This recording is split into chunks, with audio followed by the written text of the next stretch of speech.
धम्मबांधवांनो, आपणा सर्वांना क्रांतिकारी जय भीम. बांधवांनो, 26 जानेवारी प्रजासत्ताक दिन राष्ट्रीय त्योहार म्हणून संपूर्ण भारतात मोठ्या उत्साहात साजरा करण्यात आला. नाशिक जिल्हा पालकमंत्री गिरीश महाजन प्रजासत्ताक दिन साजरा करण्याकरता उपस्थित झाले असता त्यांनी आपल्या भाषणात सुरुवात केली असता अनेक थोर पुरुषाचे नाव घेऊन जयकारा केला, परंतु संपूर्ण भाषणात त्यांनी संविधान निर्माता डॉक्टर बाबासाहेब आंबेडकर यांचे नाव घेतले नाही. डॉक्टर बाबासाहेब आंबेडकरांनी 2 वर्ष 11 महिने 18 दिवस अहोरात्र श्रम करून भारतीय संविधान लिहून पूर्ण केले आणि 26 जानेवारी 1950 पासून हे संविधान अंमलात आले.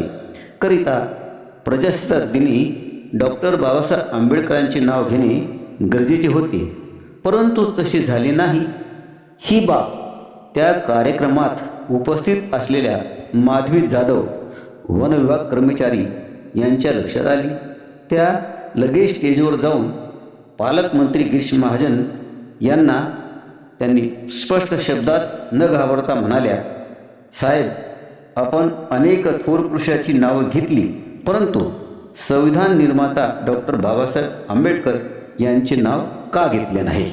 करिता मी धम्मदर्शी प्राचार्य एन के सावळे या लेडीज सिंगम माधवी जाधवला प्रथमतः निळा सलाम करतो आणि सर्व आंबेडकरी जनतेला आवाहन करतो की आपण माधवी जाधव यांच्या पाठीशी खंबीर उभे राहूया आणि हो, माधवी जाधव वन विभाग कर्मचारी यांचे म्हणणेसुद्धा ऐकू या.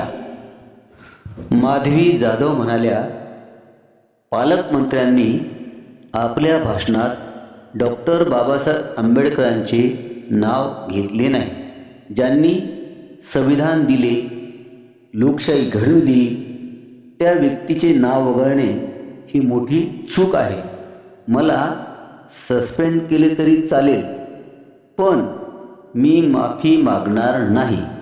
मला वाळूच्या गाड्या उतरायला लागल्या, मातीचं काम दिलं तरी मी ती करेन, पण बाबासाहेबांची ओळख पुसली जाऊ देणार नाही. धन्यवाद. व्हिडिओ आवडल्यास सबस्क्राईब करा, लाईक करून कमेंट करा आणि आपल्या ग्रुपवर पाठवण्यास विसरू नका. जय हिंद, जय भीम, जय भीम.